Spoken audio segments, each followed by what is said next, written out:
7 days ago, Malaysia Airlines flight MH370 disappeared. We realize this is an excruciating time for the families of those on board. No words can describe the pain that must be going through. Our thoughts and our prayers are with them. I have been appraised of the ongoing search operation round the clock.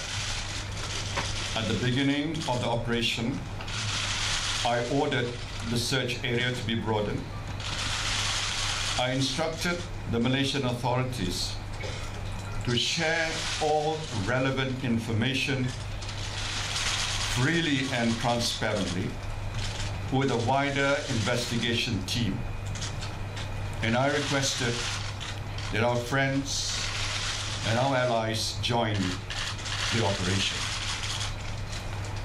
As of today, 14 countries, 43 ships, and 58 aircrafts are involved in the search. I wish to thank all the governments for their help at such a crucial time.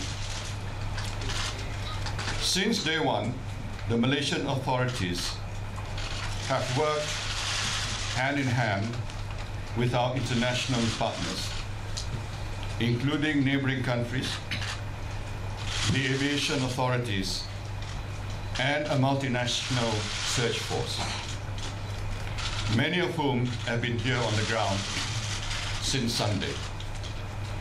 We have shared information in real time with authorities who have the necessary experience to interpret the data. We have been working non-stop to assist the investigation, and we have put our national security second to the search for the missing plane. It is widely understood that this has been a situation without precedent.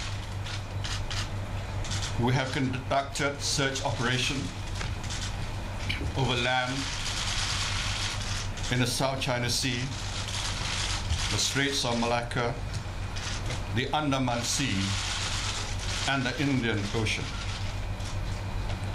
At every stage, we acted on the basis of verified information, and we followed every credible lead.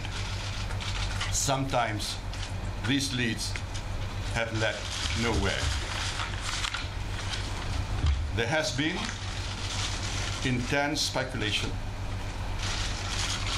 We understand the desperate need for information on behalf of the families and those watching around the world.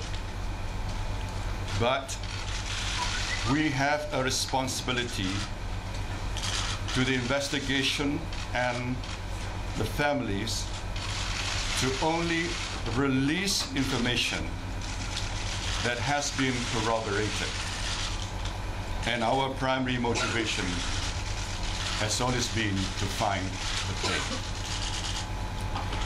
In the first phase of the search operation, we searched near MH370's last known position in the South China Sea.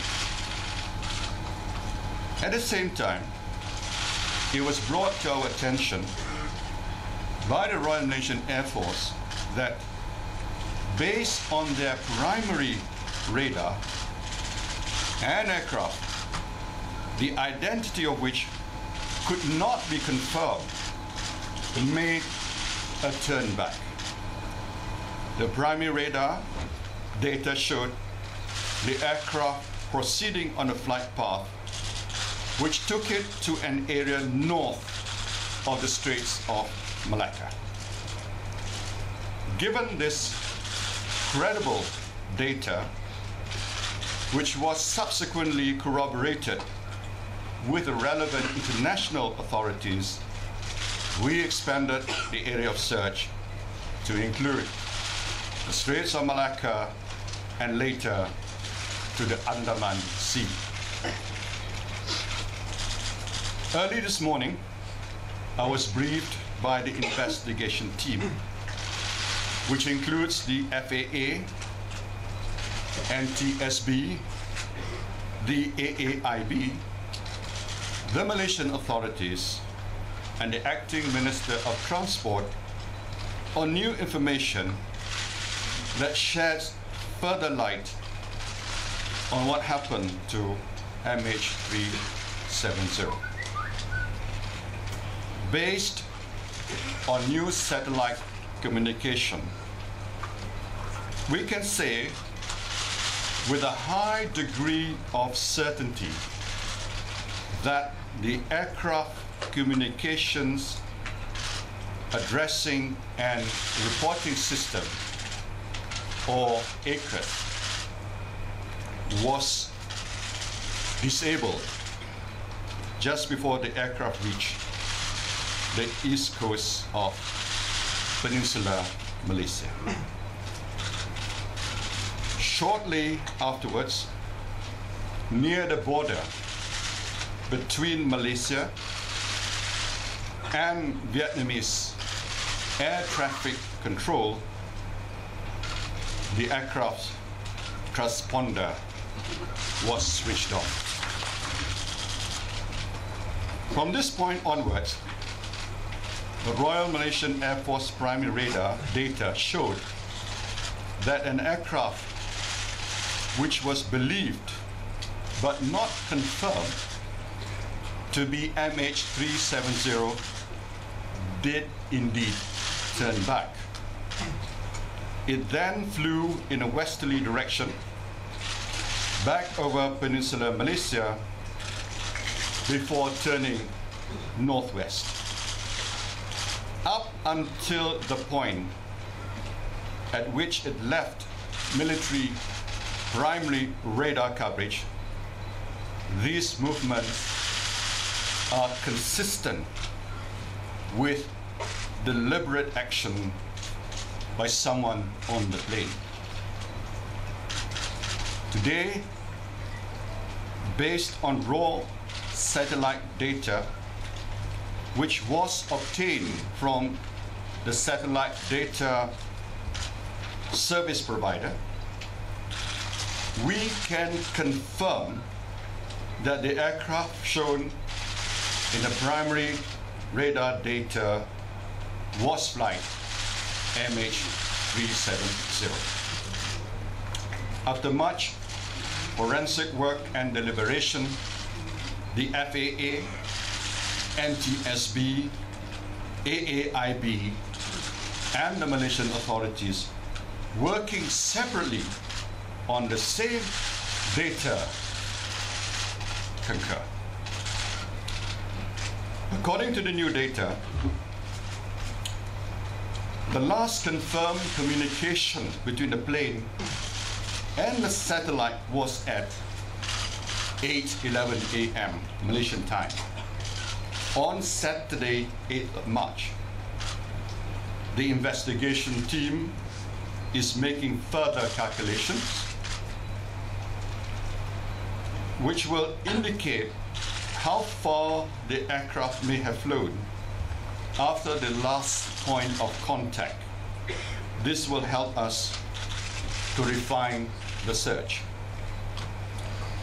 Due to the type of satellite data, we are unable to confirm the precise location of the plane when it last made contact with the satellite.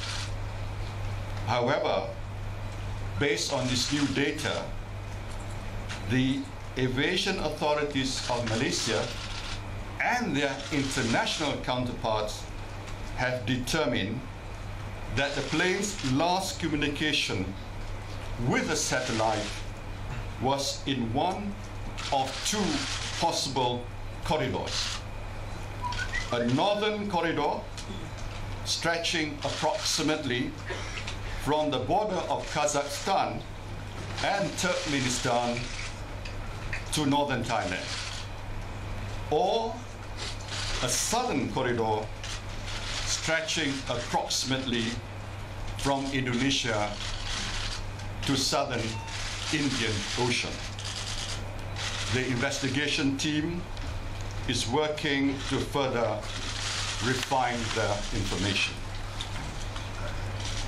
In view of this latest development, the Malaysian authorities have refocused their investigation into the crew and passengers on board. Despite media reports that the plane was hijacked, I wish to be very clear. We are still investigating all possibilities as to what caused MH370 to deviate from its original flight path. This new satellite information has a significant impact on the nature and scope of the search operation. We are ending our operations in South China Sea and reassessing the redeployment of our assets. We are working with the relevant countries to request all information relevant to the search, including radar data. As the two new corridors involve many countries, the relevant foreign embassies have been invited to a briefing on the new information today by the Malaysian Foreign Ministry and the technical experts. I have also instructed the Foreign Ministry to provide a full briefing to foreign governments which had information, which had passengers on the plane. This morning, Malaysian Airlines has been informing the families of the passengers and crew of these new developments. Clearly, the search for MH370 has entered a new phase. Over the last 7 days, we have followed every lead and looked into every possibility. For the families and friends of those involved, we hope this new information brings us one step closer to finding the plane.